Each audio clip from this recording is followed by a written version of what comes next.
Welcome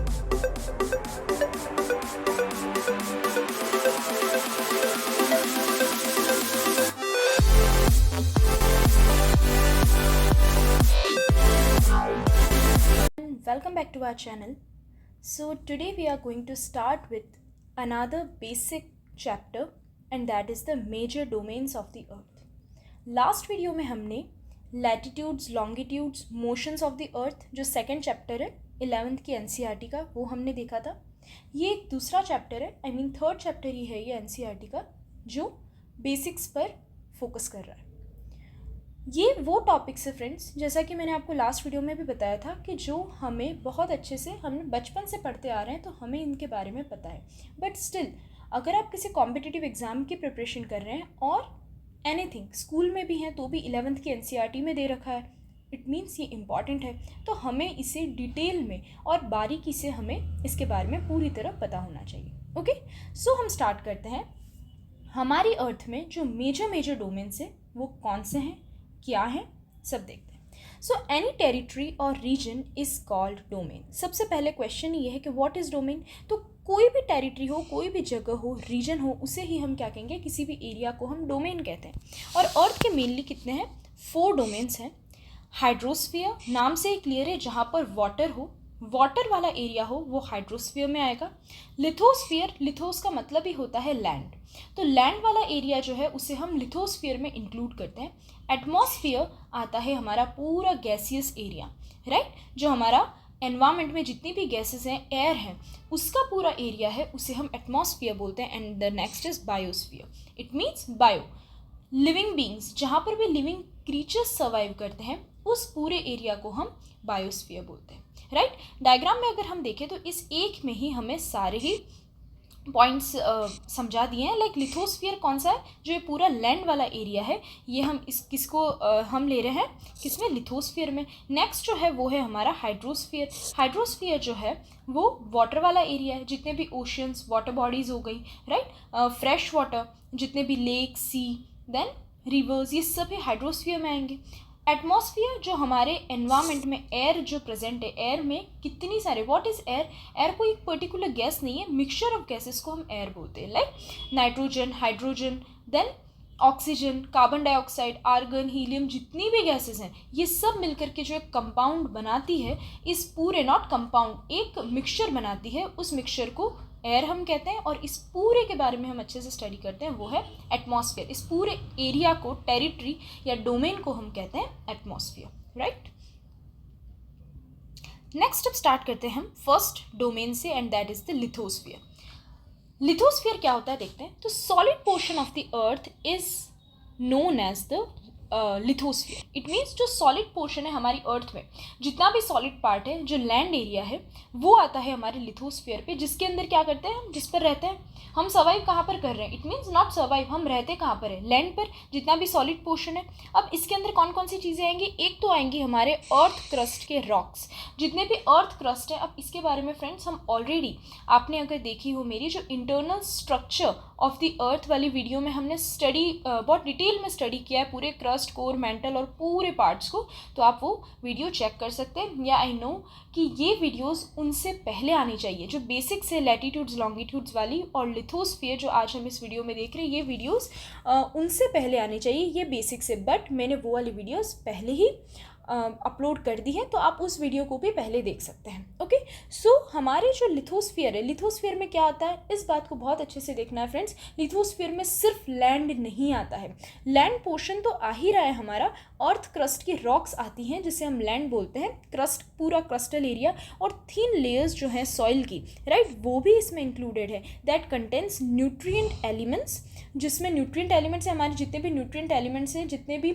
minerals हैं, rocks में ही present होते हैं, राइट, जो हमने देखा है ऑलरेडी, हम पढ़ चुके हैं इसके बारे में. तो अर्थ का क्रस्ट, जो रॉक्स हैं, ये हमारे लिथोस्फीयर में आती हैं. सॉइल जितनी भी है, ऑब्वियसली क्रस्ट का ही अपर पोर्शन है हमारे लैंड का, तो सॉइल्स वो सब इसमें आती है. और मेन पॉइंट, जहाँ पर ऑर्गेनिज्म सस्टेन करते हैं, जहाँ पर ऑर्गेनिजम्स रहते हैं, ये पूरा ही एरिया हमारा लिथोस्फीयर में आता है। अब वही जो मैंने बताया, सिर्फ लैंड पोर्शन नहीं होता है लिथोस्फीयर का, इस बात को हमें ध्यान से देखना है। इसलिए तो यहाँ पर हमने पॉइंट यूज़ किया है कौन सा, rocks of the earth crust. Earth crust का मतलब ही क्या हुआ कि क्रस्ट का पूरा एरिया, और क्रस्ट में हमने ऑलरेडी देखा है, क्रस्ट में सिर्फ लैंड पोर्शन नहीं होता है। हमने दो टाइप की क्रस्ट देखी थी, एक होती है कॉन्टिनेंटल क्रस्ट और दूसरी होती है ओशनिक क्रस्ट। इसका मतलब ओशन के नीचे भी तो ओशनिक बेड है ना, वहाँ पर भी तो नीचे रॉक्स, सॉइल सब प्रेजेंट है ओशन के नीचे, बेस पर, बेड पर। तो ओशनिक बेसिन्स, ओशंस जो हैं और कॉन्टिनेंट्स दोनों ही क्या करते हैं, दोनों ही लिथोस्फीयर का पोर्शन है। ओके, दोनों ही लिथोस्फीयर में आते हैं। कॉन्टिनेंट्स में कौन से, लार्ज लैंड मासेस जिसके ऊपर हम रह रहे हैं, मेजर 7 कॉन्टिनेंट्स हैं, हम सब देखने वाले हैं। और ये आपस में किससे सेपरेटेड है, वाटर बॉडीज। हर एक कॉन्टिनेंट के बीच में वाटर बॉडीज प्रेजेंट है जो इन दोनों को, दो कॉन्टिनेंट्स को सेपरेट करती है। और दूसरे ओशियंस भी लिथोस्फीयर का पार्ट है, राइट। जो ह्यूज वाटर बॉडीज हैं, सी, ओशियंस, देन हम क्या कहेंगे, रिवर्स, लेक्स, जितनी भी वाटर बॉडीज है, ये सब किस में आएंगी, ये भी हमारे लिथोस्फीयर में ही आती है। ओके, तो हमें ध्यान रखना है ओशंस भी लिथोस्फीयर का पार्ट है, ओशनिक बेसिन्स या ओशंस। ओके, क्योंकि ये भी क्रस्ट का पार्ट है। तो अब एक बार हम डायग्राम्स में भी देख लेते हैं। तो ये है हमारे लिथोस्फीयर जो हो रहा है। इस पोर्शन को, इस पूरे डायग्राम को हम ऑलरेडी बहुत डिटेल में पढ़ चुके हैं, बट एक बार शॉर्ट में यहाँ पर भी देखेंगे। लिथोस्फीयर का मतलब ही क्या होता है, हमने देखा है, वो होता है क्रस्ट और अपर सॉलिड मेंटल। एक एस्थेनोस्फीयर हमने देखी थी। एस्थेनोस्फीयर क्या होता है, एस्थेनोस्फीयर एक्चुअली सबसे अपर लेयर है, किसकी, मेंटल की, है ना। मेंटल जो मिडिल पोर्शन है हमारी अर्थ के स्ट्रक्चर का, उस मेंटल का सबसे ऊपर का जो पोर्शन होता है, हम कह सकते हैं अप टू 400 मीटर, है ना, अप टू 400 किलोमीटर, 200 किलोमीटर या 200 to 400 किलोमीटर तक का जो एरिया होता है, ये एरिया एस्थेनोस्फीयर में आता है, ऊपर का। ठीक है, तो एस्थेनोस्फीयर के ऊपर तक का पूरा पार्ट जो है वो लिथोस्फीयर में काउंट होता है। तो अब इसमें हम देख सकते हैं कॉन्टिनेंटल क्रस्ट भी आ रहा है और दूसरा ओशनिक क्रस्ट भी तो आ रहा है, राइट। तो ये हमारा लिथोस्फीयर का पार्ट है। उसके बाद हम देखेंगे जो चीज़ हमने बात करी है, ये है हमारा पूरा लिथोस्फीयर। लिथोस्फीयर इट मीन्स इसमें कौन कौन से आ रहे हैं, इसमें आ रहे हैं हमारे land masses, continental land masses, जो सारे कॉन्टिनेंट्स हैं, और ये बीच के जितने भी क्या हैं, ओशंस हैं, राइट। ये सब अभी हम डिटेल में पढ़ने वाले हैं। तो अब हम बात करते हैं, एक एक कॉन्टिनेंट को हम देख करके स्टार्ट करते हैं। ओके, तो फर्स्ट आता है जो सबसे लार्जेस्ट कॉन्टिनेंट है। हम कैसे पढ़ेंगे कॉन्टिनेंट्स को, सबसे लार्जेस्ट से सबसे स्मॉलेस्ट तक। ओके, तो हम इनकी डिक्रीजिंग, हम कह सकते हैं साइज के अकॉर्डिंग हम पढ़ रहे हैं। तो सबसे बड़ा जो कॉन्टिनेंट है हमारा कॉन्टिनेंट है, and that is the Asia, जो ईस्टर्न हेमिस्फेयर में पड़ता है। हेमिस्फेयर क्या होता है हमें ऑलरेडी पता है, राइट। हमने हमारे ग्लोब को किस में डिवाइड कर रखा है, हमने 4 टाइप्स पार्ट्स में डिवाइड कर रखा है। जो 4 पार्ट्स क्या है, ये हो गया हमारा पूरा, ये जो पूरा एरिया है, ये पूरा हमारा क्या है, नॉर्दर्न हेमिस्फेयर है। नीचे वाला पूरा एरिया जो है ये हमारा सदर्न हेमिस्फेयर है, राइट। ये पूरा जो एरिया है इसको हम क्या कहेंगे, ये पूरा है हमारा ईस्टर्न हेमिस्फेयर हो जाएगा, और ये पूरा जो है वो हमारा वेस्टर्न हेमिस्फेयर हो जाएगा, राइट। तो यही जो हमारा एशिया है, ये एशिया पूरी तरह किस में आता है, एशिया जो है हमारा वो पूरा ईस्टर्न हेमिस्फेयर में आता है, राइट। पूरा ईस्ट साइड में ही आता है हमारा एशिया। एंड नॉर्दर्न हम क्यों नहीं बोल रहे, क्योंकि इंडोनेशिया और वहाँ से हमारी इक्वेटर जाता है। ओके, तो नॉर्दर्न नहीं कहेंगे, ओनली ईस्टर्न हेमिस्फेयर में आता है। 1/3 टोटल लैंडमास जो हमारी अर्थ में टोटल लैंडमास जो है उसका 1/3 पार्ट तो केवल हमारे एशिया ही कवर करता है। ट्रॉपिक ऑफ कैंसर जो है वो पास होती है एशिया से, एंड कहाँ से होती है, हमारे इंडिया से ही पास होती है, राइट। इंडिया से ही पास होती है हमारी जो ट्रॉपिक ऑफ कैंसर है अर्थ की, ठीक है। ये है हमारा एशिया, एशिया में सारे। एंड एक बात फ्रेंड्स जो मैंने लास्ट वीडियो में भी बताई थी, आप में से अगर कोई भी इंटरेस्टेड है कि मैं मैप की भी वीडियो बताऊं कि कॉम्पिटिटिव एग्जाम्स में लाइक यूपीएससी या आरपीएससी या कोई भी स्टेट पीसीएस का एग्जाम हो, किसी भी मैप्स को स्टडी कैसे करते हैं, तो अगर आप चाहते हैं वीडियो ऐसी तो मैं वो भी बनाऊंगी। Okay, so tell me in the comment section.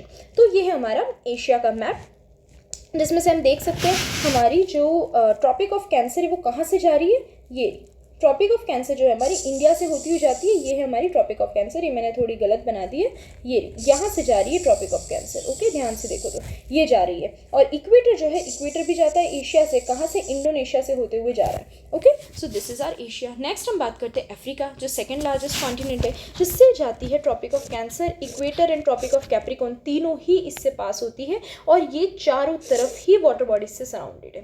Right, हमारा जो एशिया है उसमें एक तरफ यूरोप आता है, तो हम चारों तरफ से वाटर बॉडीज से सराउंडेड नहीं है, बट अफ्रीका जो है वो चारों तरफ से सराउंडेड है। सहारा डेजर्ट जो लार्जेस्ट हॉट डेजर्ट है वर्ल्ड का, वो कहाँ पर है? वो ऑब्वियसली अफ्रीका में प्रेजेंट है। नाइल रिवर जो सबसे लॉन्गेस्ट रिवर है, ठीक है, वर्ल्ड की, वो भी अफ्रीका में ही प्रेजेंट है। ये है हमारा अफ्रीका, जो चारों तरफ ही हम अगर देखें तो वो किससे घिरा हुआ है? वाटर बॉडीज से घिरा हुआ है। फ्रेंड्स, ये कायरो है, ये जो पोर्शन है, और कायरो जुड़ा हुआ नहीं है अफ्रीका से। अगर हम इसको ध्यान से देखो तो स्विस कैनाल है, और स्विस कैनाल इन दोनों को अलग करती है। राइट, स्विस कैनाल जो है वो इन दोनों को यहाँ पर जा रही है, ये थोड़ा है ना, स्विस कैनाल जो है वो यहाँ पर आती है और ये इन दोनों को अलग करती है। ओके, तो ये चारों तरफ से ही अफ्रीका जो है वो घिरा हुआ है, किससे? वाटर बॉडीज से।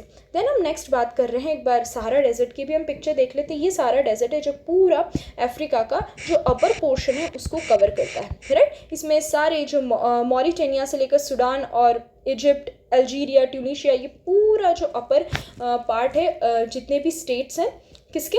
अफ्रीका की, यहाँ सब जगह सहारा डेजर्ट होता है। और नाइल रिवर की हम बात करें तो Nile river obviously longest river है वर्ल्ड की, जो दो पार्ट्स में डिवाइड है। एक है इसमें ब्लू नाइल रिवर एंड दूसरी है वाइट नाइल रिवर, और ये दोनों ही ऊपर जाकर के मेडिटेरेनियन सी में इनका माउथ है। इट मीन्स यहाँ पर वो दोनों आकर के क्या होती है, डेल्टा बनाती है और वहाँ पर ही जाकर के पोर करती है। इट मीन्स इनका जितना भी वाटर है वो पोर डाउन कहाँ पर होता है? मेडिटेरेनियन सी में होता है। अब अगर हम इन दोनों रिवर्स को भी ध्यान से देखें तो इनका इमर्जेंस भी हमें पता होना चाहिए। फ्रेंड्स, जो वाइट नाइल रिवर है ये स्टार्ट हो रही है कहाँ से? लेक विक्टोरिया से, जो तंजानिया में पड़ता है। ओके, तंजानिया में है लेक विक्टोरिया, यहाँ से स्टार्ट होती है कौन? वाइट नाइल रिवर है। और ब्लू नाइल रिवर है वो इथियोपिया की, यहाँ पर एक लेक है, और ये लेक कौन सी है? तना लेक है, ध्यान रखना है, तना लेक है, और यहाँ से स्टार्ट होती है। और ये दोनों ही रिवर्स इस जगह पे, ये कौन सा है? ये खार्तूम है, सूडान की कैपिटल है। राइट, तो खार्तूम में दोनों मिलती है और यहाँ से फिर पूरी नाइल रिवर बन जाती है दोनों मिल करके, और फिर मेडिटेरियन सी में ये अपना वाटर पोर डाउन करती है। ओके, नाउ नेक्स्ट जो कॉन्टिनेंट है वो है हमारा नॉर्थ अमेरिका। नॉर्थ अमेरिका जो है ये पूरी तरह नॉर्दर्न और वेस्टर्न हेमिस्फेयर में लाई करता है, लोकेटेड है। ये कनेक्टेड है ऑब्वियसली साउथ अमेरिका से विद किससे? Isthmus of Panama. यहाँ पर एक टर्म आ रही है isthmus. So what is isthmus, ये हमें पता होना चाहिए। पहले चलो वो देखते हैं। तो एक नैरो स्ट्रिप ऑफ लैंड जो ज्वाइन करता है दो लैंड मासेस को। इट मीन्स एक पतला सा कोई लैंड है, पतला सा कोई लैंड मास है, और वो दो बड़े से लैंड मासेस को ज्वाइन कर रहा है, उसे हम क्या बोलते हैं? इस पोर्शन को हम बोलते हैं इस्थमस, है ना। ये पोर्शन क्या होगा? ये इस्थमस है। और ऐसे बहुत सारे इस्थमस का एग्जाम्पल, एक तो हमने देखा कौन सा? Isthmus of Panama. Isthmus of Panama हम देखें तो ये है पनामा सिटी। पनामा सिटी हमने देखी, पनामा अपने आप में कंट्री, तो ये है इस्थमस ऑफ पनामा। ये जो एरिया है ये पूरा है इस्थमस ऑफ पनामा, जो पूरे नॉर्थ अमेरिका को किससे अलग कर रहा है? साउथ अमेरिका से अलग करता है। इट मीन्स जोड़ता है, एक तरह से कनेक्ट करता है दोनों को। राइट, इस्थमस का दूसरा भी एग्जांपल अब देखें तो क्रा इस्थमस या इस्थमस ऑफ क्रा आपने देखा होगा, जो एक्चुअल में कहाँ पर है? ये दोनों को जोड़ रहा है। एक तो है हमारा जो मलय पेनिनसुला है। मलय पेनिनसुला कौन सा है? ये हमारा मलय पेनिनसुला, और ऊपर जो है ये पूरा क्या है? थाईलैंड, बैंकॉक, जिसको इंडो चाइना प्लेन भी बोलते हैं ना, पेनिनसुला भी बोलते हैं। तो ये वाले इन दोनों बड़े लैंड मासेस को ये क्या करता है? कनेक्ट करता है। ये है हमारा इस्थमस ऑफ क्रा, है ना। ये एरिया कौन सा है? ये है इस्थमस ऑफ क्रा जो है, ठीक है। तो ये भी एक दूसरा एग्जाम्पल है इस्थमस का। ऐसे और भी इस्थमस है। ऐसे इसका जस्ट ऑपोजिट एक और टर्म होती है जो हमें पता होनी चाहिए, और वो है स्ट्रेट। स्ट्रेट क्या होता है? तो स्ट्रेट जस्ट ऑपोजिट। इस्थमस क्या था? नैरो स्ट्रिप ऑफ लैंड था। ये स्ट्रेट क्या है? नैरो स्ट्रिप ऑफ वाटर है। वाटर का एक नैरो स्ट्रिप हम कह सकते हैं, थोड़ा सा पार्ट जो दो लार्ज वाटर बॉडीज को कनेक्ट करती है ना। जो दो लार्ज वाटर बॉडीज हैं बड़ी बड़ी, और उनको एक छोटी सी स्ट्रिप ऑफ वाटर ये क्या कर रही है? कनेक्ट कर रही है, तो उसे हम क्या कहते हैं? इसे हम स्ट्रेट कहते हैं। जिसका बेस्ट एग्जाम्पल अगर हम देखें तो पाल्क स्ट्रेट। पाल्क स्ट्रेट कहाँ पर आ रहा है? ये आप नोट कर सकते हैं। यहाँ पे मैंने सबके पिक्चर्स नहीं लगाए हैं, बट पाल्क स्ट्रेट हो गया, स्ट्रेट ऑफ हॉर्मूज है, स्ट्रेट ऑफ बबेल मंदेब है, ये सारे अलग अलग स्ट्रेट हैं, बहुत सारे एग्जाम्पल है स्ट्रेट, तो सब जगह प्रेजेंट है, राइट। तो पाल्क स्ट्रेट किसको अलग कर रहा है, इंडिया और श्रीलंका के बीच में स्ट्रेट है ये, जो किसको एक्चुअल में कनेक्ट करता है, ध्यान से समझना, जो स्ट्रेट है वो ओशियंस या सीज, वाटर बॉडीज को कनेक्ट करता है, राइट। तो कभी भी ये नहीं कहेंगे कि इंडिया और श्रीलंका को कनेक्ट कर रहा है, नहीं, इंडिया और श्रीलंका को तो सेपरेट कर रहा है। कनेक्ट किसको करता है पाल्क स्ट्रेट, ये इंडियन ओशियन जो है उसी को, बे ऑफ बंगाल और इंडियन ओशियन के बीच में ये प्रेजेंट है, राइट। दूसरा अगर एग्जांपल देखें तो straight of Dover, straight of Dover कहाँ पर आता है, अगर आपको ध्यान हो तो ये है फ्रांस, ये यूरोप का मैप है, और ये है यूके, इंग्लैंड दिख रहा है हमें, इंग्लैंड फ्रांस, तो इसके बीच में है स्ट्रेट ऑफ डोवर, जो एक्चुअल में इंग्लिश चैनल, और यहाँ पर क्या है, इस जगह पे अगर आपने मैप देखा हो तो यहाँ पर है नॉर्थ सी, राइट, नॉर्थ सी है यहाँ पे, तो नॉर्थ सी और इंग्लिश चैनल को ये क्या कर रहा है, अलग अलग कर रहा है। अब हम नेक्स्ट चलते हैं आगे, हमारा कौन सा है, साउथ अमेरिका। साउथ अमेरिका कहाँ पर है, ये पूरी तरह सदर्न हेमिस्फेयर में मोस्टली प्रेजेंट है, नॉट पूरी तरह, मोस्टली प्रेजेंट है ये साउथ अमेरिका, किसमें, सदर्न हेमिस्फेयर में, ठीक है, थोड़ा सा है वो नॉर्दर्न हेमिस्फेयर में भी आता है। अमेजॉन रिवर ये लार्जेस्ट रिवर है, लार्जेस्ट एंड लॉन्गेस्ट रिवर हमें पता होना चाहिए फ्रेंड्स। लॉन्गेस्ट रिवर कौन सी है, नाइल रिवर है, इट मीन्स वो लेंथ में सबसे ज़्यादा लंबी है, और लार्जेस्ट रिवर अमेजॉन रिवर है, जो कहाँ पर है, साउथ अमेरिका में है, ब्राज़ील में है, राइट। तो ये लार्जेस्ट, इट मीन्स वॉल्यूम, अगर हम वॉल्यूम देखें वाटर का तो ज़्यादा इसमें है, अमेजॉन रिवर में। एंडस रेंजेस जो हैं ये नॉर्थ से साउथ की तरफ जाती है, ये पूरी वर्ल्ड की लॉन्गेस्ट माउंटेन रेंजेस है, वो भी साउथ अमेरिका में ही प्रेजेंट है। ये हमारा साउथ अमेरिका मैप, जिसमें एंडिस रेंजेस जा रही हैं, अगर हम देखें तो वो कौन सी जा रही है, ये रही, यहाँ से एंडिस रेंजेस स्टार्ट होती हैं और वो जा रही है नीचे की तक, ये रहा पूरा एरिया जो है, ये है एंडिस रेंजेस का, राइट। इसमें अगर हम देखें तो यहाँ से जाती है ये, और ये पूरा एरिया जो है ये एंडिस रेंजेस का, ये लॉन्गेस्ट माउंटेन रेंजेस है, किसकी, पूरे वर्ल्ड की, और ये साउथ अमेरिका में प्रेजेंट है, राइट। उसके बाद हम अमेजॉन रिवर की बात कर रहे थे अभी इसमें, तो अमेजॉन रिवर को भी देखेंगे। अमेजॉन रिवर कहाँ पर है, ये है हमारा, ये किसका मैप है, अगर हम देखें यहाँ पर है ये ब्राज़ील, और ब्राज़ील के अगर आप ऊपर की तरफ देखो तो दूसरे भी हैं, ये दूसरे कहाँ पर है, ये आ रहा है यहाँ पर Colombia, Ecuador, Peru, right, Peru नीचे, तो इन सारी जगह से, इक्वेडोर, कोलंबिया है ना, इन सब जगह से अमेजॉन रिवर जो है वो पास होती है। अब ये इतनी सारी क्या है, ये इसकी दूसरी क्या है, ट्रिब्यूटरीज है, राइट। ट्रिब्यूटरीज, बहुत सारी ट्रिब्यूटरीज है, और जो सब अपना वाटर पोर डाउन कहाँ पर करती है, अमेजॉन रिवर में ही करती है, और सब मिलकर के फिर अटलांटिक ओशन में क्या करते हैं, अपना टोटली साथ में अमेजॉन रिवर होती है, अपना वाटर सब वहाँ पर पोर डाउन करती है, राइट। तो ये हो गया हमारा साउथ अमेरिका। नेक्स्ट जो है वो है एंटार्क्टिक। अंटार्कटिका जो है ये पूरी तरह सदर्न हेमिस्फेयर में आता है, जो कवर करता है साउथ पोल को, राइट, है ना, नियरली इसके सेंटर में ही साउथ पोल प्रेजेंट है। कंप्लीटली ये कवर्ड है थिक आइस शीट से, पूरे 24 आवर्स नहीं कहेंगे हम, 365 डेज ये पूरी तरह जमा हुआ रहता है, ओके। तो पूरी तरह ये थिक आइस शीट से कंप्लीटली कवर्ड है। परमानेंट ह्यूमन सेटलमेंट्स नहीं है फ्रेंड्स। अगर आपने यहाँ पर जियो पॉलिटिक्स का एक क्वेश्चन और ये भी बनता है कि अंटार्कटिक किसके अंडर है, तो अंटार्कटिका पे स्ट्रिक्टली बैन है कि ये कोई भी अपनी टेरिटरी, जब पहली बार अंटार्कटिक डिस्कवर हुआ था तो उसी टाइम पर सब बहुत सारे लोग अंटार्कटिका गए थे, है ना, ऑस्ट्रेलिया से भी गए थे, अमेरिकन्स भी गए थे, यूरोपियंस भी गए थे, और सब चाह रहे थे कि हम इस टेरिटरी को एक्वायर कर लें। पर बात ये चली थी कि अब जब रिसर्च करते हुए एक्सप्लोर करने निकले तो सही, तो उसमें एक ही बोट पर बहुत सारे लोग बैठे थे अलग अलग कंट्री के, तो कौन सी कंट्री उसके ऊपर अपना जो टेरिटरी जो है अपना हम कहेंगे डोमिनेंस शो करेगी कि हमारी टेरिटरी। तो इस पर एक क्या हुआ, यूएन में ही एक मीटिंग बैठी थी, और उसके बाद इन्होंने सबने, पूरे वर्ल्ड ने साथ में सारी कंट्रीज ने डिसाइड करा कि अंटार्कटिका किसी भी पर्टिकुलर जो कंट्री है उसकी टेरिटरी नहीं कहलाएगी कभी भी। यहाँ पर सिर्फ आप रिसर्च स्टेशंस लगा सकते हैं, बाकी यहाँ पर कोई भी परमानेंट ह्यूमन सेटलमेंट्स अलाउड ही नहीं है, इसलिए यहाँ पर कोई ह्यूमन सेटलमेंट्स नहीं है। यहाँ पर बहुत सारी कंट्रीज़ ने सिर्फ अपने रिसर्च स्टेशंस लगा रखे, जैसे इंडिया के भी रिसर्च स्टेशंस है, मैत्री, भारती, दक्षिण गंगोत्री, ये तीनों इंडियन रिसर्च स्टेशन है जो हमने अंटार्कटिक पे लगा रखे। ये अंटार्कटिक पूरे टाइम में कैसे रहता है, बर्फ से थिक आइस शीट से कवर्ड होता है। अंटार्कटिक का अगर हम देखें, ये है अंटार्कटिक, जिसमें दक्षिण गंगोत्री आपको दिख रहा है, ये है दक्षिण गंगोत्री, और उसके पास ही यहाँ पर भारती भी है, और दूसरा कौन सा है, यहाँ पर ही मैत्री भी है, ठीक है। ये तीनों जो है हमारे सबसे पास में, इधर ही अंटार्कटिक में पास ही 3 रिसर्च स्टेशन हमारे इंडिया ने भी लगा रखे हैं। नाउ नेक्स्ट हम देख रहे हैं यूरोप की। यूरोप जो है ये वेस्ट ऑफ एशिया, एशिया के ठीक वेस्ट में आता है। यूरोप और एशिया दोनों को मिला करके हम इसे क्या कहते हैं, यूरेशिया कहते हैं। पूरे बड़े से जो हमारा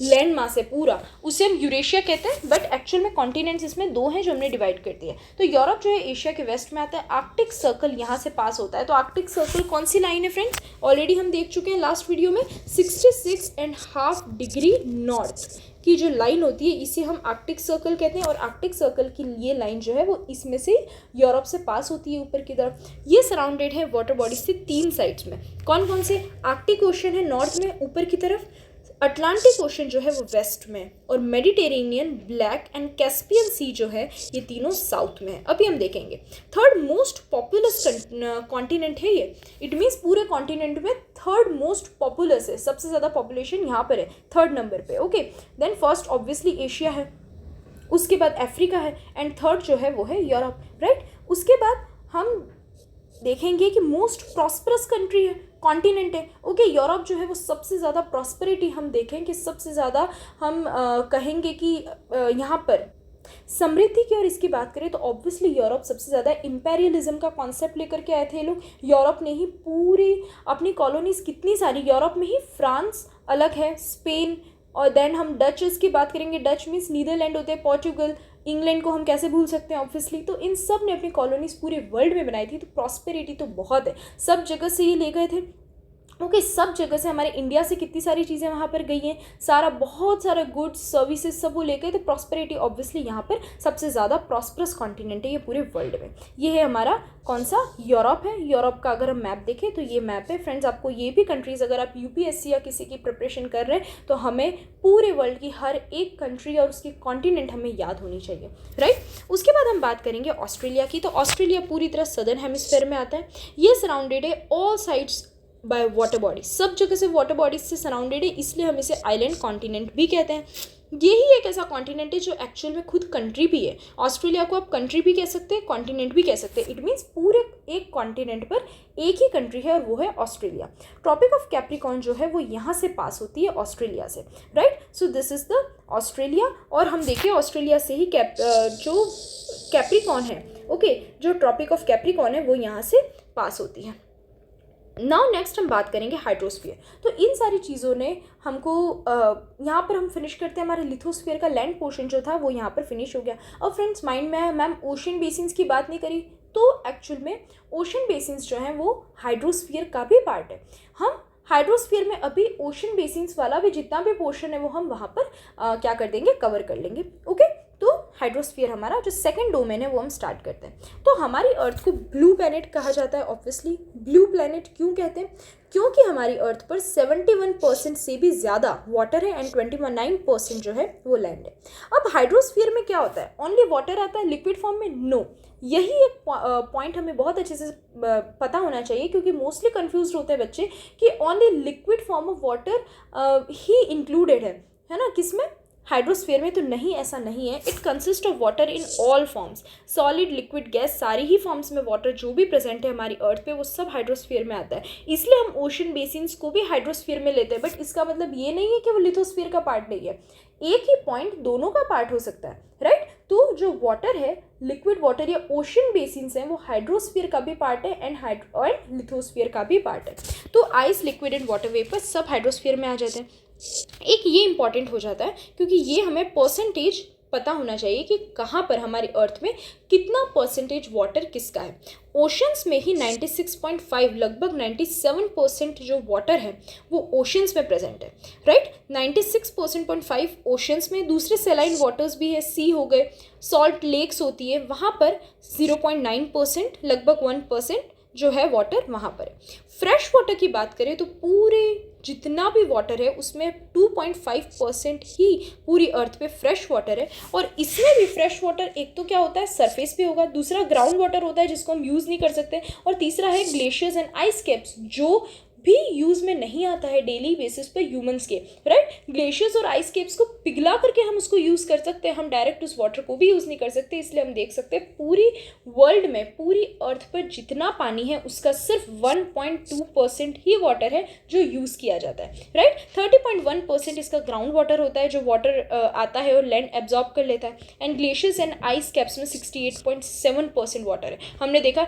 एंटार्क्टिक जो कॉन्टिनेंट है हमारा। उसके बाद ऊपर भी हम देखेंगे अभी जो नॉर्थ पोल जहाँ पर आता है, आर्कटिक सर्कल के अंदर आर्कटिक ओशन का पूरा पोर्शन है, ये पूरा ही पर्माफ्रोस्ट है, पूरी तरह परमानेंटली ये फ्रोस्ट रहते हैं यहाँ पर। ओके, तो ये सब ग्लेशियर्स, आइस कैप्स प्रेजेंट होते हैं हमारे इंडिया में भी, लद्दाख है, ये सब ही क्या करते हैं, हाइड्रोस्फीयर का ही पार्ट है। ओके, और इनमें 16.7% जो है वो वाटर यहाँ पर स्टोर्ड है, इसलिए हम इसको वाटर रिसोर्सेज का बहुत बड़ा, हम क्या कहते हैं, सोर्स कहते हैं। हमारी इंडिया का सबसे बड़ा जो वाटर का सोर्स है वो कौन सा है, लद्दाख है, वो बहुत इंपॉर्टेंट होता है। ग्रीनलैंड जो है वो सबसे बड़ा, हम ऐसे एरिया कह सकते हैं, सबसे बड़ा आइलैंड है, और वो किसकी टेरिटरी है, डेनमार्क की टेरिटरी है, राइट। तो ये भी बहुत इंपॉर्टेंट हो जाता है एक जियोपॉलिटिकल बेसिस पर। हाइड्रोस्फीयर हम देखते हैं, तो हाइड्रोस्फीयर हमने जैसे कि बात करी, सारे ही फॉर्म्स जो होते हैं सब हाइड्रोस्फीयर का ही पार्ट आता है, चाहे वो सरफेस वाटर हो, ग्राउंड वाटर हो, है ना। सरफेस वाटर ऑब्वियसली प्लांट्स ले लेंगे, इनमें से फिर ट्रांसपीरेशन होगा। ट्रांसपीरेशन क्या होता है, loss of the excess water from the plants.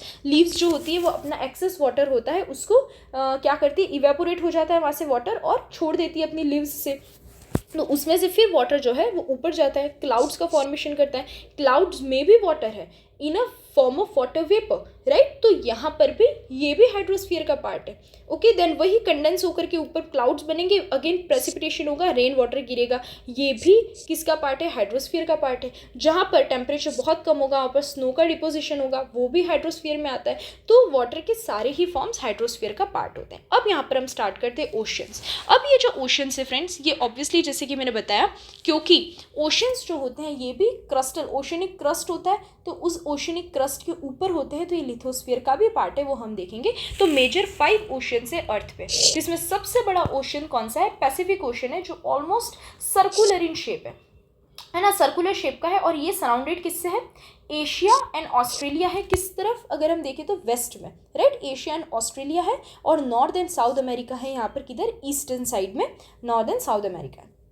Mariana trench हम ऑलरेडी देख चुके हैं, कौन से चैप्टर में, जब हमने अर्थक्वेक पढ़ा था, राइट। ट्रेंच का फॉर्मेशन, ट्रेंच का मतलब क्या होता है फ्रेंड्स, सबसे पहले तो हम देखें तो ये है हमारी, वही हम आ जाते हैं वापस से हमारे पुराने कॉन्सेप्ट में, वो है टेक्टोनिक प्लेट्स, हमने देखा था, लिथोस्फीरिक प्लेट्स भी कहते हैं। ये प्लेट्स आपस में या तो टकराती हैं जिससे अर्थक्वेक आता है, या फिर एक दूसरे से दूर जाती है, और उससे भी या तो वॉल्केनिक इरप्शंस होते हैं या फिर अर्थक्वेक आता है। तो ऑब्वियसली जब ये आपस में टकरा रही हैं, तो टकराने से क्या होगा, वही सेम जो हम देख चुके हैं बहुत बार,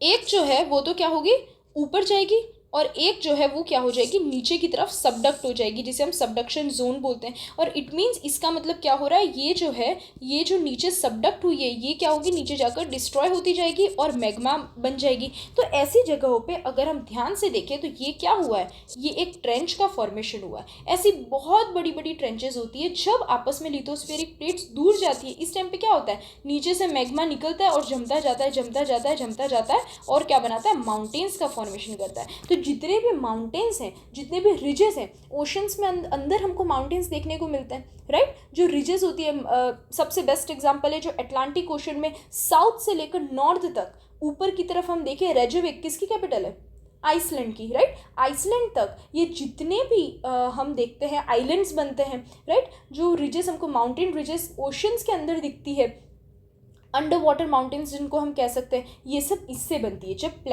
टेक्टोनिक प्लेट्स हैं वो आपस में एक दूसरे से दूर चली गई है, तब हम बोलते हैं माउंटेन्स का फॉर्मेशन हुआ। और दूसरा अगर हम बोलें कि जब ये आपस में क्या करती है, ये आपस में सबडक्ट करती है, तो उस टाइम पे ट्रेंच का फॉर्मेशन होता है, इस टाइप का ये ट्रेंच फॉर्मेशन हो रहा है, हम देख रहे हैं। इट मीन्स क्या होगा, हाइट बढ़ेगी और नीचे की तरफ सबडक्शन जोन बनेगा। तो ऐसे ही बहुत बड़ी ट्रेंच, जो डीपेस्ट पार्ट है हमारी अर्थ का, वो है मैरियाना ट्रेंच। ये सारी चीज़ें फ्रेंड्स मैंने यहाँ पर अभी सबडक्शन और ये सब मैंने शॉर्ट में ही बताया, क्योंकि ऑलरेडी हम इसको बहुत डिटेल में पढ़ चुके हैं। हमने plate tectonic theory, continental drift theory, हमने थियरीज़ को बहुत ही डिटेल में पढ़ा है, वॉल्केनोस, अर्थक्वेक, सबको हम बहुत डिटेल में इन सब के बारे में पढ़ चुके हैं। ओके, आप में से जिन्होंने वो वीडियो नहीं देखी है तो आप उस वीडियो को चेक कर सकते हैं। ओके, आप उन वीडियोस को बाद में भी देख सकते हैं, कोई इशू नहीं है, क्योंकि बाद में भी आप उनको डिटेल में पढ़ेंगे तो आपको सारी चीज़ें अच्छे से अंडरस्टैंडिंग बैठ जाएगी। तो मैरियाना ट्रेंच जो है वो डीपेस्ट पार्ट है हमारी अर्थ का, और ये कितना है, 10,984 मीटर है। मतलब आप समझ सकते हो कि हमारे पूरे अर्थ की सबसे हाईएस्ट पीक है माउंट एवरेस्ट, जो कितनी है, 8848 मीटर है माउंट एवरेस्ट, राइट। ये उससे भी बड़ी है, ये उससे भी ज़्यादा गहरी है, मतलब अगर हम इसको देखें तो इसकी हाइट जो है वो इससे भी ज़्यादा है, 10,984 मीटर है। सबसे पहले पैसिफिक ओशन देखते हैं, तो ऑब्वियसली एशिया, ऑस्ट्रेलिया, ये इंडोनेशिया वाले आर्किपेलागो है, राइट। ये जापान आ गया हमारा, यहाँ पर north America and south America, इनके बीच में ऑलमोस्ट सर्कुलर इन शेप है पूरा पैसिफिक ओशन है। और यहाँ पर हमें दिखता है कौन सा, मैरियाना ट्रेंच। मैरियाना ट्रेंच कहाँ पर है, अगर देखें तो जापान के नीचे की तरफ है ना, साउथ ईस्टर्न साइड में यहाँ पर आती है मैरियाना ट्रेंच। यहाँ पर एक और टर्म लिखी हुई है, वो क्या है, चैलेंजर डीप। तो चैलेंजर डीप क्या है फ्रेंड्स, ध्यान रखना, मैरियाना ट्रेंच का जो सबसे डीपेस्ट पॉइंट है, आखिरी पॉइंट है, उसको हम बोलते हैं चैलेंजर डीप। बहुत सारी जगह पे आपके पास चैलेंजर डीप भी लिखा हुआ आ सकता है कि डीपेस्ट पार्ट ऑफ द अर्थ क्या है, तो चैलेंजर डीप लिखा हुआ आएगा, ना कि मैरियाना ट्रेंच लिखी हुई आएगी। ओके, तो हमें ध्यान रखना है कि मैरियाना ट्रेंच का ही सबसे डीपेस्ट पार्ट जो है उसे हम चैलेंजर डीप बोलते हैं। अब इसका नाम मैरियाना ट्रेंच क्या है, ये भी थोड़ा पता हो तो अच्छी बात है, क्योंकि इसके ठीक पास में इन जगह पे ही क्या है, यहाँ पर मैरियाना आइलैंड्स बने हुए हैं। इन जगह पे मीन्स ये रहा, ये जो है ये मैरियाना आइलैंड्स है, ये पूरे मैरियाना आइलैंड्स है। और ये किसकी टेरिटरी है, यूएस की टेरिटरी है। इसलिए मैरियाना ट्रेंच जो है वो भी एक तरह से यूएस अपनी टेरिटरी बताता है कि यहाँ पर जो है टेरिटरी। तो माइंड में आ सकता है कि मैम इसकी टेरिटरी का क्या करेंगे हम, ओशंस हैं अंदर, पर यहाँ पर रिसर्च करने के लिए लोग जाते हैं बहुत सारे। ये एक मिथ है जो समझनी ज़रूरी है कि कुछ सालों पहले जब मैरियाना ट्रेंच की रिसर्च नहीं हुई थी, तब बहुत सारी मिथ आप सबने सुनी होगी कि प्लेन यहाँ पर क्रैश हो रहा है, यहाँ पर दूसरी चीज़ें हो रही है, यहाँ पर कोई पहुंच नहीं सकता, एक बार गए ब्लैक होल की तरह है। बट ये सारी ही मिथ है। बहुत सारे साइंटिस्ट, नॉट बहुत सारे बट कुछ लोग है ना, कुछ साइंटिस्ट है वहाँ जा कर के नीचे तक, चैलेंजर डीप तक जा कर के आए हैं। उन्होंने अलग अलग ऑर्गेनिजम्स देखे हैं कि वहाँ पर कौन से ऑर्गेनिजम्स रहते हैं, कैसे क्या है उस पूरे एरिया की, है ना, उस जो हम कह सकते हैं जो मैरियाना ट्रेंच है, उस ट्रेंच में एटमॉस्फेयर, ऑब्वियसली एनवायरनमेंट कैसा है, क्योंकि वो सबसे ज़्यादा डीप है, वहाँ पर प्रेशर कितना ज़्यादा होगा, कोई इंसान 20-30 मिनट से ज़्यादा वहाँ पर रह नहीं सकता, तुरंत उसको ऊपर आना पड़ेगा। क्योंकि जैसे जैसे हम वाटर के नीचे जाते जाते डेंसिटी ऑब्वियसली बढ़ती जाती है, और हमारी बॉडी पर कैसा बहुत ज़्यादा प्रेशर लगता है। हम ऑब्वियसली सबमरीन में जाते हैं और उसके बाद पूरा अंदर जो सूट्स होते हैं वो पहन करके जाते हैं। अगर कोई ऐसे कोई पर्सन जाए, पूरी बॉडी कोलैप्स हो जाएगी अंदर से, क्योंकि इतना ज़्यादा वाटर का जो प्रेशर होता है वो हमारी सेल्स पर लगता है, बॉडी पर, राइट। तो ये तो एक जनरल इन्फॉर्मेशन थी, बट मेन पॉइंट हमें मैरियाना ट्रेंच का पता होना चाहिए। चैलेंजर डीप के बारे में इसका नाम भी हमें पता होना चाहिए। ओके, नेक्स्ट हम देखेंगे अटलांटिक ओशन, जो एस शेप्ड वाटर बॉडी है एक तरह से।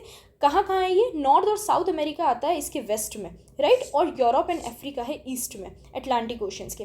हाईली इंडेंटेड और इरेगुलर कोस्ट लाइन है, इसको समझना ज़रूरी है। Indented and irregular coast line का मतलब क्या होता है, ये होता है, क्या होता है, देखो ध्यान से देखो तो कितना ज़्यादा इसमें इरेगुलरिटी है ना, एकदम स्ट्रेट नहीं है, बहुत ज़्यादा इरेगुलरिटी है इस पूरी कोस्ट लाइन में। और इसकी वजह से हम देखें यहाँ पर कितनी इरेगुलरिटी है, राइट। तो इसकी वजह से क्या होता है, ये बहुत अच्छा नेचुरल हार्बर्स और पोर्ट जो होते हैं, सी पोर्ट जो होते हैं, उनके लिए आइडियल है। अब इसका रीज़न क्या होगा मैम, तो इसका रीज़न ऐसा होता है कि इसका सबसे बड़ा जो हम कहेंगे बेनिफिट जो है वो ऐसा है कि बहुत ज़्यादा इरेगुलर होने की वजह से यहाँ पर इजीली शिप्स जो है वो आ सकती है। पहली बात यहाँ पर, अब जैसे कि ये एरियाज़ यहाँ पर शिप्स जो है वो इजीली यहाँ पर खड़ी हो सकती है ना, इनको हम सेट कर सकते हैं। और दूसरा पॉइंट इसका वो भी है कि अगर ये हम आगे फर्दर और वीडियोस में डिटेल में पढ़ेंगे फ्रेंड्स, जब हम ओशनिक लेयर, ओशनिक क्रस्ट के बारे में बात करेंगे, स्पेशली हम अंडर वाटर हाइड्रोस्फीयर के बारे में करेंगे कि जैसे जैसे हम ओशंस के नीचे जाते हैं तो कैसे कैसे एनवायरनमेंट बदलता है, उन लैंड फॉर्म्स को हम क्या बोलते हैं, ये हम आगे पढ़ने वाले हैं, आगे अपकमिंग वीडियोस में मैं उन पर भी अपलोड करूँगी। तो इसमें क्या होता है कि जैसे कि ये है हमारा पूरा क्या है कॉन्टिनेंट, और ये है हमारा वाटर, राइट। तो इस वाले पोर्शन को हम जो कहते हैं, इन सब के अपने अपने नाम हैं, जैसे कि है कॉन्टिनेंटल शेल्फ। एक तरह से अगर आप देखो तो जो हम बीचेस पर जाते हैं तो सबसे ऊपर वाला जो पोर्शन होता है ना, इस वाले पोर्शन को हम कॉन्टिनेंटल शेल्फ बोलते हैं। फिर थोड़ा सा नीचे की तरफ स्ट्रेट आ जाता है, इसको हम कहते हैं कॉन्टिनेंटल स्लोप कहते हैं। और उसके बाद ये स्लोप बहुत नीचे आता है, और उसके बाद ये जो सी बेड जो होता है उसको हम क्या बोलेंगे, डीप सी प्लेन बोलते हैं, है ना, डीप सी प्लेन। ये सब हम आगे पढ़ेंगे। तो यहाँ पर क्या होता है, इन जो एरियाज़ हैं, जो हाईली इंडेंटेड एरियाज़ है, कौन से, जो हमारा अटलांटिक ओशंस के जो हम कहेंगे जो पोर्ट्स जहाँ पर बनते हैं, ओके, जो लाइनिंग्स हैं यहाँ पर, जो कोस्ट लाइन है, इनके कोस्ट लाइन का क्या है कि जो ये कॉन्टिनेंटल स्लोप जो है ये बहुत ज़्यादा है, एकदम स्टीप है। और दूसरा कॉन्टिनेंटल शेल्फ बहुत कम है। अब इसका क्या फ़ायदा होगा मैम? तो इसका फ़ायदा ऐसे होता है कि जैसे कि आप यहाँ पर समझिए, ये है हमारा एक कॉन्टिनेंटल शेल्फ बहुत इस टाइप से है और दूसरा कॉन्टिनेंटल शेल्फ इस तरफ से। अगर कोई भी पानी जो है वो ऐसे भरा हुआ है और यहाँ पर कोई भी आ रही है शिप, अगर आप खुद देखिए शिप थोड़ी सी तो नीचे की तरफ होती है, जब शिप आएगी तो ये आते आते इधर ही अटक जाएगी, ये आगे की तरफ एकदम एंड तक नहीं आ पाएगी। और अगर ये इस टाइप से होगा तो शिप होगा वो ज़्यादा अंदर तक आ पाएगी, क्योंकि इसका कॉन्टिनेंटल शेल्फ जो है वो एकदम स्ट्रेट है। इसलिए हमेशा कॉन्टिनेंटल शेल्फ जो है वो जितना ज़्यादा स्टीप होता है, कॉन्टिनेंटल स्लोप जितना ज़्यादा स्टीप होता है, वो ज़्यादा अच्छे कोस्ट लाइन्स मानी जाती है। किसके रेस्पेक्ट में?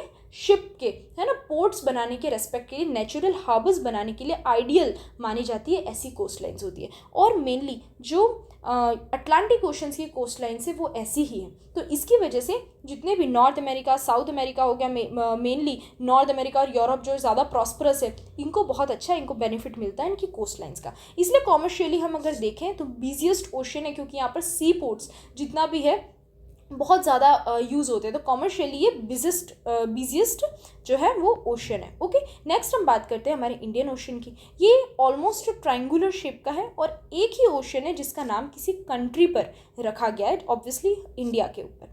बॉर्डर करता है किसके लिए? तो नॉर्थ में तो है इसके एशिया, वेस्ट में हम देखेंगे अफ्रीका है और ईस्ट में ऑस्ट्रेलिया है। किसके? इंडियन ओशन के। ये है हमारा इंडियन ओशन, ये पूरा है इंडियन ओशन। ऑलमोस्ट कैसा है? ट्रायंगल शेप का है। यहाँ पर अफ्रीका आ रहा है, यहाँ पर ऊपर की तरफ है एशिया और ईस्ट में हम देखेंगे तो ऑस्ट्रेलिया है। ओके, अब सदर्न ओशन फोर्थ जो है, हमें इस वीडियो में फ्रेंड्स, इस टॉपिक में, इस चैप्टर में हमें ज़्यादा डिटेल में नहीं पढ़ना है। यही बेसिक चीज़ें हैं जो हमें पता होनी चाहिए, और कुछ ना कुछ इनके बारे में, अगर आप किसी कॉम्पिटिटिव एग्जाम की तैयारी कर रहे हैं तो इनके साथ साथ कुछ करंट अफेयर्स की न्यूज़, लाइक इंडियन ओशन हमने देखा, तो इंडियन ओशन के अंदर कोई भी अगर सुनामी आई हो या कोई भी आइलैंड्स में कुछ भी इंसिडेंट हुआ तो आप एज अ साइड में उनको नोट डाउन कर सकते हैं। बस इससे ज़्यादा हमें इस चैप्टर से रिलेटेड कुछ भी नहीं देखना है। Then Southern Ocean, Southern Ocean को हम और क्या कहते हैं? एंटार्क्टिक ओशन भी बोलते हैं। ओके, तो आप उसको भी लिख सकते हैं।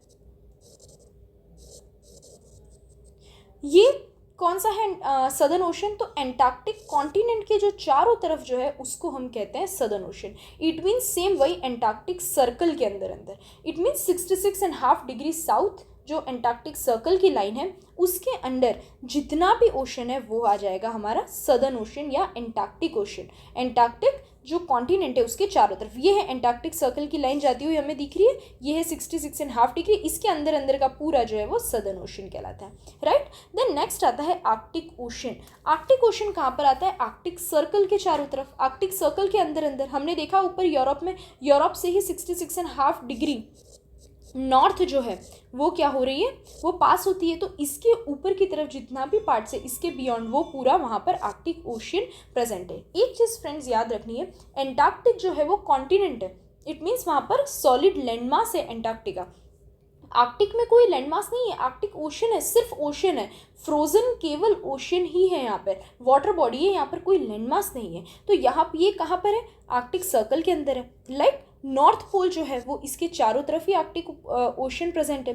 बेरिंग स्ट्रेट, एक और स्ट्रेट का एग्जांपल आपको मिल गया, बेरिंग स्ट्रेट, जो इसको कनेक्ट करती है पैसिफिक ओशन के साथ। कैसे करती है? तो ये है हमारी बेरिंग स्ट्रेट, ऊपर की तरफ है आर्कटिक ओशन, ये है रशिया।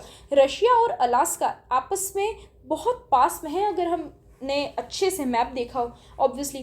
तो नॉर्थ अमेरिका, यूनाइटेड स्टेट्स की टेरिटरी अलास्का। अलास्का भी पहले एक्चुअल में रशिया की टेरिटरी थी, पर बाद में यूनाइटेड जो स्टेट्स है, यूएसए ने इसकी टेरिटरी ले ली अलास्का। आज भी रशिया को बहुत इसका रिग्रेट है, क्योंकि जैसे कि मैंने बताया वाटर रिसोर्सेज जो है वो बहुत इंपॉर्टेंट होते हैं। हमारे पास जैसे लद्दाख है, वैसे डेनमार्क के पास ग्रीनलैंड है, तो बहुत इंपॉर्टेंट होता है वाटर रिसोर्सेज। तो अलास्का बहुत ही आने वाले टाइम पे एक नेचुरल रिसोर्सेज के लिए बहुत इंपॉर्टेंट है, और ये यूएस ने ले ली, रशिया से खरीद ली थी। तो बेरिंग स्ट्रेट इन दोनों के बीच में है, राइट। ये है हमारा बेरिंग स्ट्रेट जो ऊपर आर्कटिक ओशन और नीचे बेरिंग सी और ये पूरा पैसिफिक ओशन से कनेक्ट करता है दोनों को, राइट। उसके बाद हम देखेंगे ये बाउंडेड किससे है? तो नॉर्दर्न कोस्ट तो किससे? अमेरिका के नॉर्दर्न कोस्ट है ऊपर की तरफ, एंड यूरेशिया की भी। इट मीन्स अगर हम देखें तो ये पूरा नॉर्दर्न कोस्ट जो है किसकी?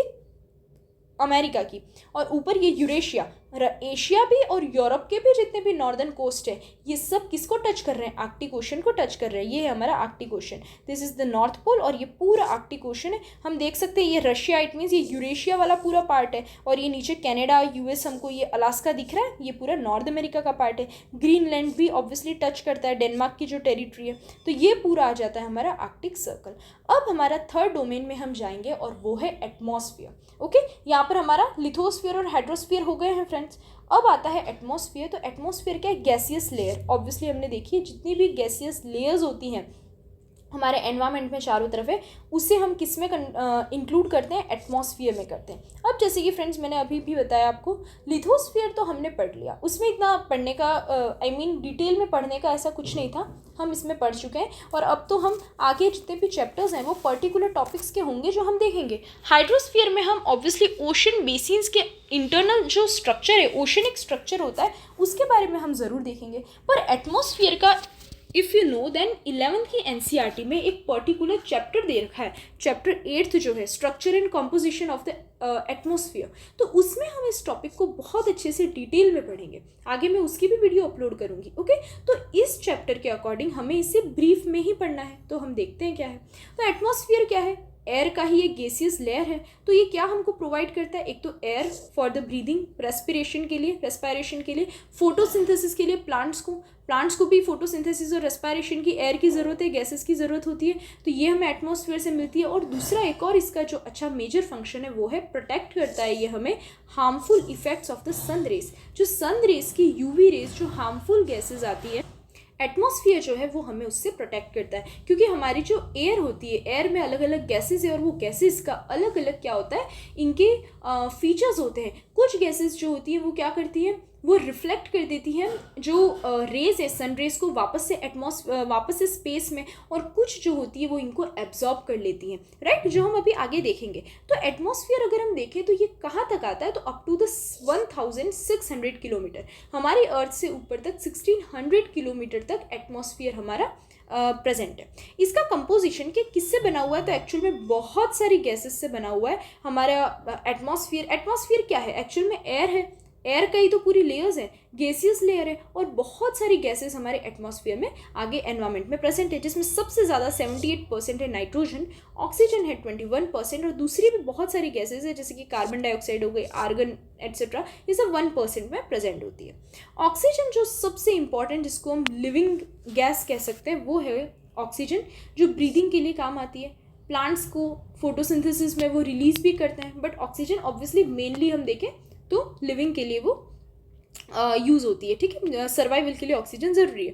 देन नाइट्रोजन देखें तो nitrogen growth of the living organisms की बहुत ज़रूरी है ना, उसके लिए इंपॉर्टेंट है। अगर आप में से कोई साइंस का स्टूडेंट है तो अगर आपने, या आपको लोअर स्टैंडर्ड में अगर आपको याद हो, तो हमारी बॉडी में जितनी भी ग्रोथ हो रही है वो किसकी वजह से हो रही है, प्रोटीन्स की वजह से हो रही है। एंड प्रोटीन्स किससे बने हुए हैं, नाइट्रोजन से ही बने हुए हैं। अगर हम एकदम प्रोटीन को भी बहुत डिटेल में उसका स्मॉलेस्ट स्ट्रक्चर देखें, न्यूक्लिक एसिड्स, न्यूक्लियोटाइड्स, न्यूक्लियोसाइड्स, इन सब की बात करें तो सब में नाइट्रोजन प्रेजेंट होती है, राइट। तो नाइट्रोजन भी ग्रोथ ऑफ लिविंग ऑर्गेनिजम्स के लिए इंपॉर्टेंट है। कार्बन डाइऑक्साइड भी एक इंपॉर्टेंट गैस है, क्योंकि ये हीट को एब्जॉर्ब करती है। इसकी एब्जॉर्बिंग क्या होती है, कैपेसिटी होती है, कैपेबिलिटी होती है, ये हीट को एब्जॉर्ब करती है जो अर्थ से रेडिएट होती है। इट मीन्स क्या हुआ कि ये है हमारी अर्थ, सन रेज आई, अर्थ जो है वो तुरंत इसको रेडिएट कर देती है। अगर हम देखें कि सारी की सारी अर्थ की जो रेज है, सन रेज जो है वो अर्थ उसको रेडिएट करेंगे और वापस से स्पेस में चली जाएंगी, तो इससे क्या होगा, इससे हमारी अर्थ जो है वो तो वार्म होगी ही नहीं, पूरी तरह ठंडी रहेगी। दूसरे जितने भी प्लैनेट्स हैं वहाँ पर क्यों ये चीज़ होती है, क्यों, क्योंकि वहाँ पर इनफ, मार्स में भी इनफ यहाँ पर कार्बन डाइऑक्साइड नहीं है। मार्स में लाइफ पॉसिबल है, बट वहाँ पर क्यों नहीं है, पॉसिबल है बट स्टिल वहाँ पर प्रॉब्लम क्यों होती है, क्योंकि वहाँ पर कार्बन डाइऑक्साइड इतनी नहीं है, वहाँ पर जो ग्रीन हाउस गैसेज इतनी नहीं है। इट मीन्स ऐसी गैसेज जो एब्जॉर्ब कर देती हैं हीट को, वो गैसेज वहाँ पर नहीं है, जिसकी वजह से सारी के सारी जितनी आई रेडिएशंस उतनी की उतनी जो प्लैनेट है सरफेस ने एमिट कर दी, वापस से रेडिएट कर दी, तो वो वापस चली जाएंगी। तो यही एक हम कह सकते हैं डिसएडवांटेज है वहाँ पर, उनका फीचर है जिसकी वजह से मार्स में पॉसिबल नहीं हो रही है लाइफ। इसका मतलब फ्रेंड्स, अगर आपने न्यूज़ में और ऐसे देखा हो तो मार्स में इसलिए साइंटिस्ट ट्राई कर रहे हैं कि ऐसे कुछ एंथ्रोपोजेनिक एक्टिविटीज़ कर सकते हैं हम मार्स पे। एंथ्रोपोजेनिक का मतलब ह्यूमन एक्टिविटीज़, ऐसी एक्टिविटीज़ जो ऑब्वियसली हम अर्थ पे कर रहे हैं जिसकी वजह से पोल्यूशन बढ़ रहा है, तो हम ज़्यादा पोल्यूशन कर देते हैं कहाँ पर, मार्स पे, जिसकी वजह से कार्बन डाइऑक्साइड का जो अमाउंट है वो बहुत ज़्यादा बढ़ जाएगा, जिसकी वजह से उसकी भी कैपेसिटी बढ़ जाएगी, किसकी, हीट को एब्जॉर्ब करने की वजह से। और उसकी वजह से हीट की एब्जॉर्ब करने की अगर कैपेसिटी बढ़ गई तो मार्स पे टेम्परेचर बढ़ जाएगा और वो आइडियल हो जाएगा लाइफ के लिए। इस टाइप का साइंटिस्ट सोच रहे हैं, अभी तक इसको अप्लाई तो ऑब्वियसली किया नहीं है, बट ऐसा है। तो ग्रीन हाउस इफेक्ट, अभी मैंने ग्रीन हाउस गैसेस की बात करी, तो ग्रीन हाउस गैसेस एक्चुअल में वो गैसेस होती हैं जो हीट को एब्जॉर्ब कर लेती हैं, जो अर्थ वापस से रेडिएट कर रही हैं, जिसकी वजह से हमारा जो अर्थ है, हमारा प्लेनेट जो होता है वार्म रहता है, गर्म रहता है। बट इसका भी आजकल क्या हो रहा है, हार्मफुल इफेक्ट देखने को मिलता है, जिसे हम कहते हैं ग्लोबल वार्मिंग। ये टर्म आप लिख सकते हो।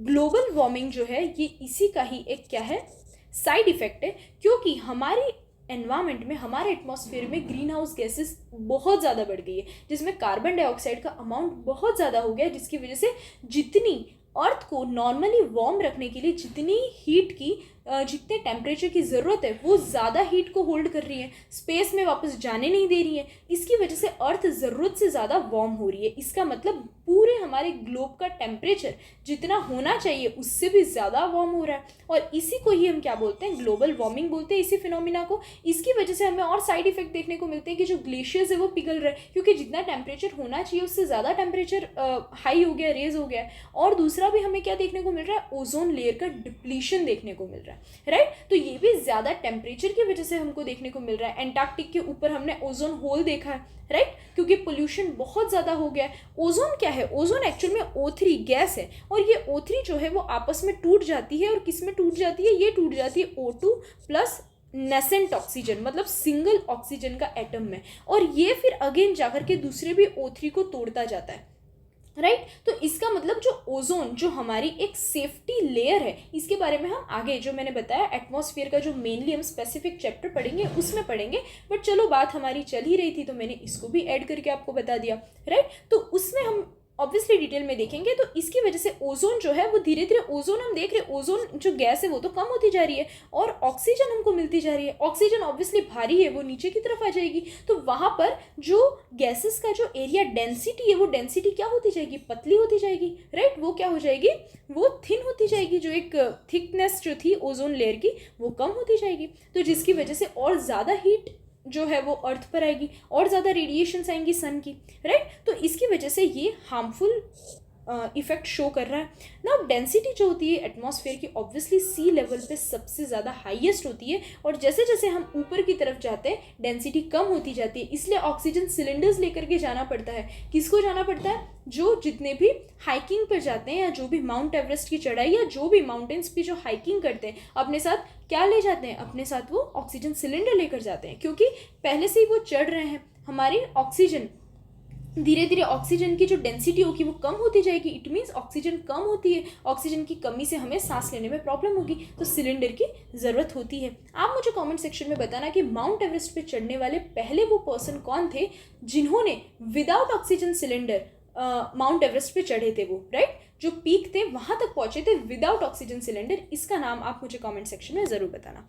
नाउ ये हम ऑब्वियसली पिक्चर देखेंगे, ये है किसका, कंपोजिशन गैसेस का। नाइट्रोजन 78% है, ऑक्सीजन 21% है जिसकी हम बात करिए, और अदर गैसेस में कार्बन डाइऑक्साइड 0.4% होती है, 0.04 नॉट 0.4 सॉरी 0.04% कार्बन डाइऑक्साइड है, एंड 0.96% आर्गन और दूसरी गैसेस है। दूसरी बहुत सारी हीलियम है, देन बहुत सारी है सल्फर, और बहुत सारी गैसेस दूसरी भी वहाँ पर प्रेजेंट है। ग्रीन हाउस इफेक्ट, जैसा कि मैंने अभी आपको हमने बात करी, ह्यूमन एक्टिविटीज़ या एंथ्रोपोजेनिक एक्टिविटीज़ से क्या हो रही है, ग्रीन हाउस गैसेज रिलीज हो रही है, जिसमें कार्बन डाइऑक्साइड आ गया, रेफ्रिजरेटर और एरोसोल्स जिनको बोलते हैं परफ्यूम्स, और इनसे CFCS जो गैस है ना, क्लोरोफ्लोरोकार्बन्स जो गैस है वो निकलते हैं, हेलो एल्केन्स निकलते हैं, मीथेन गैस भी एक तरह की क्या है, ये भी एक ग्रीन हाउस गैस है। देन कार्बन डाइऑक्साइड जो है, ये ऑब्वियसली हमने बात करी है, ऑयल और कोल ये रिलीज़ करते हैं, और ना कार्बन डाइऑक्साइड सबसे ज़्यादा किससे रिलीज़ हो रही है, फैक्ट्रीज से धुआं जो जा रहा है, है ना, स्मोक निकलता है, रिलीज होता है, उससे कार्बन डाइऑक्साइड रिलीज होती है। हम इतने सारे जो फॉसिल फ्यूल्स जलाते हैं, ऑब्वियसली उससे हो रही है, जिसमें हमारी गाड़ियाँ भी आ गई, व्हीकल्स की जो एग्जॉशंस होते हैं उनकी वजह से कितना सारा कार्बन डाइऑक्साइड का अमाउंट इकट्ठा हो रहा है, राइट। नाइट्रोजन ऑक्साइड जो होता है, नाइट्रस ऑक्साइड सॉरी, है ना, नाइट्रस ऑक्साइड जो होते हैं, जो गैसोलीन और एग्रीकल्चर से रिलीज होती है, ये भी क्या करती है, कार्बन डाइऑक्साइड का या ग्रीन हाउस गैसेज, जो नाइट्रस ऑक्साइड जो है ग्रीन हाउस गैसेज है, गैसेज इसका अमाउंट बढ़ा रही है। इसका मतलब इतनी सारी गैसेस मिलकर के हीट को एब्जॉर्ब कर रही है और इसको रेडिएट होने नहीं दे रही है। मतलब टेम्परेचर जो है अर्थ का, वो हम देख सकते हैं कितना ज़्यादा बढ़ रहा है। जो ये यहाँ से अर्थ रे आई और ये वापस से जानी चाहिए थी ऊपर, ये नहीं गई ऊपर, और यहाँ से ग्रीन हाउस गैसेस ने अगेन इसको नीचे की तरफ भेज दिया। सेम सारी जगह यही हो रहा है। देखो, ये भी गैस आई जो इसको ऊपर जाना चाहिए था, वहाँ पर तो नहीं गई, और ग्रीन हाउस गैसेस ने अगेन इसको क्या कर दिया, एब्जॉर्ब कर लिया और वापस से लैंड पर आ गई। तो इसकी वजह से क्या हो रहा है, हीट जितनी चाहिए उससे ज़्यादा जो है वो एब्जॉर्ब जो हो रही है, हीट का टेम्परेचर जो है हमारी अर्थ का बढ़ता जा रहा है। तो इसे ही हम क्या कहते हैं, ग्रीन हाउस इफेक्ट कहते हैं। अब हम एटमॉस्फेयर को अगर हम देखें तो एटमॉस्फेयर को मेनली हमने 5 लेयर्स में डिवाइड किया है, ठीक है। इसको हम शॉर्ट में देख रहे हैं। मैं जैसे कि मैंने अभी भी बताया, जो हम नेक्स्ट जो चैप्टर देखेंगे पर्टिकुलर एटमॉस्फेयर का, उसमें हम इनको भी एकदम डिटेल में पढ़ने वाले हैं। तो 5 लेयर्स कौन सी होती है, एक होती है ट्रोपोस्फियर, सेकेंड है स्ट्रेटोस्फियर, थर्ड है मिजोस्फियर, उसके ऊपर होती है थर्मोस्फियर, एंड देन आती है एक्सोस्फियर। ये 5 होती है, जिसको हम डायग्राम में देख सकते हैं। और वो डायग्राम कौन सा है, हमारे पास में ही है। अर्थ के जैसे जैसे हम ऊपर जाते हैं तो लगभग 20 किलोमीटर्स तक ट्रोपोस्फियर वाला एरिया होता है। क्लाउड फॉर्मेशन, बारिश होना, वो सब इस जगह पे होती है। उसके ऊपर हम देखें तो 50 किलोमीटर तक ऊपर की साइड वहाँ पर स्ट्रेटोस्फियर आता है। जो ओजोन लेयर जो हम कहते हैं, वो ओजोन लेयर इसी जगह पे है। ओजोन लेयर जो है वो स्ट्रेटोस्फियर में पड़ती है, राइट। उसके बाद हम देखेंगे जो हॉट एयर बलून्स हैं, फ्लाइट्स हैं, जितने भी एरोप्लेन उड़ते हैं वो बादल के ऊपर उड़ते हैं ऑब्वियसली, तो वो स्ट्रेटोस्फियर में उड़ते हैं इस जगह पे, राइट। स्ट्रेटोस्फियर के अगर हम ऊपर देखें तो वहाँ पर आता है मिजोस्फियर। मिजोस्फियर में हमको देखने को मिलता है मिटियोर शार। हम कहते हैं मिटियोर शार, मिटियोर्स देखने को मिल रहे हैं, राइट, टूटता तारा जिसको हम कहते हैं हिंदी में। तो मिटियोर्स जो होते हैं, मिटियोर शावर हमको मिजोस्फीयर में देखने को मिलते हैं। एक्चुअल में क्या होता है, जब कोई भी मिटियोरॉइड जो होता है ऊपर, कोई भी एक मिटियोरॉइड क्या है, एक तरह का कोई भी सॉलिड मास है जो कंटिन्यूअसली यूनिवर्स में घूमता रहता है, राइट। कभी कभार वो अर्थ से इतना पास आ जाता है कि इसका ग्रेविटेशनल फोर्स इसको खींच लेता है और उसकी वजह से वो नीचे की तरफ आ जाता है। अब मिजोस्फीयर में यहाँ पर हीट बहुत ज़्यादा होती है। वो जैसे जैसे नीचे आ रहा है, अब टेम्परेचर बढ़ता जा रहा है, उसकी वजह से क्या हो रहा है कि यहाँ पर वो जो मिटियोर्स, जो मिटियोरॉइड्स थे, वो नीचे की तरफ आए और अब वो यहाँ पर क्या हो रहे हैं, मिटियोर्स जो है वो जल गए, एकदम जलना स्टार्ट हो जाते हैं और उसकी वजह से हमें चमकते हुए दिखते हैं, जिसको हम मिटियोर शार बोलते हैं, राइट। तो वो हमको मिजोस्फीयर में एक्चुअल में देखने को मिलता है। उसके ऊपर आता है थर्मोस्फीयर। थर्मोस्फीयर में ये जो बना हुआ है ये क्या है, दीज आर अरोरास। जो अरोरास होते हैं, कहाँ पर देखने को मिलते हैं अरोरास, ऑब्वियसली आर्कटिक में और एंटार्क्टिक में, दोनों जगह हमको अरोरास देखने को मिलते हैं। आर्कटिक पॉइंट पर, आर्कटिक सर्कल पे हम जो अरोरास देखते हैं, सबसे मेन जगह इसकी कहाँ है, आपको कभी चांस मिले तो ज़रूर नॉर्वे जाना। नॉर्वे में हमको सबसे अच्छे अरोरास देखने को मिलते हैं। आर्कटिक में हमको देखने को मिलते हैं अरोरा बोरियलिस बोलते हैं, राइट। आप इस पॉइंट को लिख सकते हैं। ऑब्वियसली आर्कटिक में जो है वो कौन से हैं, आर्कटिक में होते हैं जो अरोरा देखते हैं उसको बोलते हैं अरोरा बोरियलिस। और एंटार्क्टिक में भी अगर आप जाओ तो एंटार्क्टिक में भी हमको देखने को मिलते हैं, और वहाँ पर हमको कौन से देखने को मिलते हैं, वहाँ पर भी अरोरा देखने को मिलते हैं, और उन्हें हम बोलते हैं अरोरा ऑस्ट्रेलिस।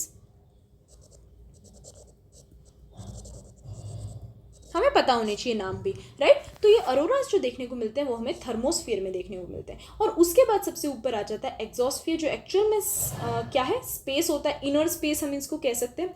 तो यहाँ पर जितने भी हम सैटेलाइट्स भेजते हैं वो यहाँ पर एक्सोस्फीयर में प्लेस होती है, और यहाँ से हमको इन्फॉर्मेशन भेजती है, फोटोज क्लिक करके भेजती है अर्थ पर, जो भी वो यूनिवर्स में चल रहा है, राइट। अब एक और आपने टर्म सुनी होगी फ्रेंड्स, वो है आइनोस्फीयर। तो आइनोस्फीयर कहाँ है, तो एक्चुअल में मिजोस्फीयर और थर्मोस्फीयर को ही कलेक्टिवली आइनोस्फीयर भी कहते हैं, राइट। तो ये हो गया हमारा छोटा सा topic, that was the atmosphere, जिसको हम आगे डिटेल में पढ़ेंगे। उसके बाद आता है बायोस्फीयर। बायोस्फीयर को हम कहते हैं the domain of life, obviously जहाँ पर लाइफ एग्जिस्ट करती है, उस पूरे डोमेन को हम बायोस्फीयर कहते हैं। तो बायोस्फीयर जो टर्म है पता होना चाहिए हमें, 1875 में इसको कॉइन किया था किसने? एडवर्ड स्वेस ने। एडवर्ड स्वेस जियोलॉजिस्ट थे और इन्होंने बायोस्फीयर टर्म दी थी। अब बायोस्फीयर क्या है? ये एक्चुअल में नैरो जोन है कॉन्टैक्ट का, जहाँ पर लैंड, वाटर एंड एयर मिलते हैं, उस पॉइंट को हम बायोस्फीयर कहते हैं, राइट। जहाँ पर लैंड भी, वाटर भी और एयर भी दोनों आपस में कनेक्ट हो रहे हैं, आपस में इंटरेक्ट कर रहे हैं, उस इंटरेक्शन, उस जोन को, उस पॉइंट को हम बायोस्फीयर बोलते हैं। और ये एक तरह का क्या है? सम है सारे इकोसिस्टम्स का। Exactly water ecosystem, air ecosystem और लैंड इकोसिस्टम तीनों मिल करके इसका सम ही तो है बायोस्फीयर बनाते हैं, right. All the living organisms including humans भी इसी का पार्ट है। ये सब एक दूसरे से लिंक्ड है, हम सारे ऑर्गेनिजम्स एक दूसरे से इंटरलिंक्ड है बायोस्फीयर में। किसके लिए? सर्वाइवल के लिए। इट मीन्स हम सब एक दूसरे से इन्फ्लुएंस होते हैं for our habitat and the existence. We influence each other, एक दूसरे को हम इन्फ्लुएंस करते हैं। तो ये है हमारा पिक्चर किसका? बायोस्फीयर का। हम देख सकते हैं लिथोस्फीयर जो अर्थ है, hydrosphere water and atmosphere air, तीनों ही जो इकोसिस्टम से अलग अलग, वो आपस में जिस जोन में मिलते हैं, इस पूरे जोन को हम क्या कहते हैं? इस पूरे जोन को हम कहते हैं हमारा बायोस्फीयर, राइट। बायोस्फीयर हम कहते हैं। अब बायोस्फीयर की हम बात कर रहे हैं तो इंटरेक्शन की भी हमने अभी बात करी कि आपस में जो लिविंग ऑर्गेनिजम्स हैं वो आपस में इंटरेक्शन करेंगे, इंटरेक्ट करेंगे। और दूसरा इंटरेक्शन सिर्फ ये आपस में लिविंग ऑर्गेनिजम्स ही नहीं करते हैं। इट मीन्स आपने दो टर्म्स देखी होंगी, एक होती है बायोटिक और दूसरी होती है अबायोटिक। नाम से ही क्लियर है, बायोटिक का मतलब सारे लिविंग ऑर्गेनिजम्स आते हैं, एंड अबायोटिक के अंदर क्या आता है? आपने देखा हो टेम्परेचर, वाटर, सनलाइट, ये सारे जितने भी हैं, एयर, ये सब जो हैं वो अबायोटिक फैक्टर्स हैं, राइट। तो ये जितनी भी चीज़ें होती हैं, ये जितने भी कंपोनेंट्स होते हैं, ये सब बायोटिक एंड अबायोटिक सब आपस में इंटरेक्ट करते हैं एक दूसरे से, और इसी पूरे पोर्शन को, इसी पूरे डोमेन को, इसी पूरी टेरिटरी एरिया को ही हम बायोस्फीयर कहते हैं, राइट। नाउ नेक्स्ट, ये कोई डोमेन नहीं है फ्रेंड्स, पर एक टर्म है जो हमें पता होनी चाहिए, and that is the cryosphere. एक साइंटिफिक टर्म है, जो ज्योग्राफिकल टर्म भी कह सकते हैं, जो बहुत जगह न्यूज़ में और सब जगह यूज़ आती है।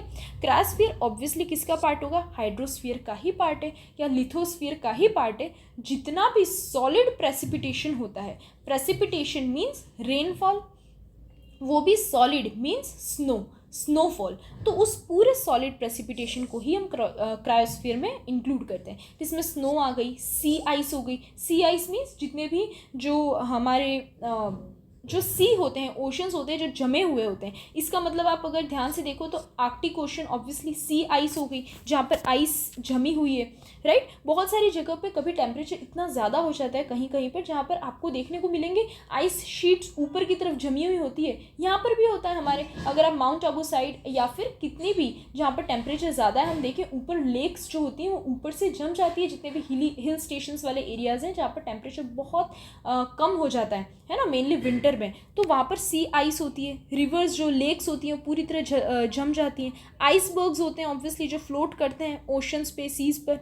ग्लेशियर्स होते हैं, हमने देखे ही है, राइट। पर्माफ्रोस्ट मतलब कुछ लेक्स या कुछ ऐसी वाटर बॉडीज होती है जो परमानेंटली फ्रोजन रहती हैं, राइट, तो वो भी आती है। और सीजनली फ्रोजन ग्राउंड, जिसकी बात मैंने अभी कही है ना, कि हमारे इंडिया में जितने भी मोस्टली हिल स्टेशन है वहाँ पर टेम्परेचर इतना माइनस में चले जाता है, इवन इतना कम चला जाता है कि उस जगह पे वाटर बॉडी जो होती है वो फ्रोजन हो जाती है, सीजनली फ्रोजन होती है। इट मीन्स ओनली विंटर में ही फ्रीज रहेगी, उसके बाद वो वापस से नॉर्मल लिक्विड फॉर्म में चेंज हो जाएगी। तो इस पूरे ही टाइप्स को, इन सारे ही पॉइंट्स को हम क्रायोस्फीयर में इंक्लूड करते हैं, ओके। तो क्रायोस्फीयर में क्या आ गए? हमारे आइस कैप्स आ गए जो ऊपर की तरफ हमें देखने को मिल रहे हैं ना, जो है स्नो आ गई, ग्लेशियर्स आ गए जो नीचे आएंगे, जिसमें पानी फिर पिघल करके हमारे नीचे वाटर और जो ओशंस और सी का वाटर है उसको ऐड करता है। लेक एंड रिवर आइस आ गई जो ऊपर जम जाती है, केवल सी आइस हो गई है ना, ऊपर की तरफ जम जाते हैं। आइसबर्ग्स होते हैं, बड़े बड़े टुकड़े होते हैं जो जम जाते हैं।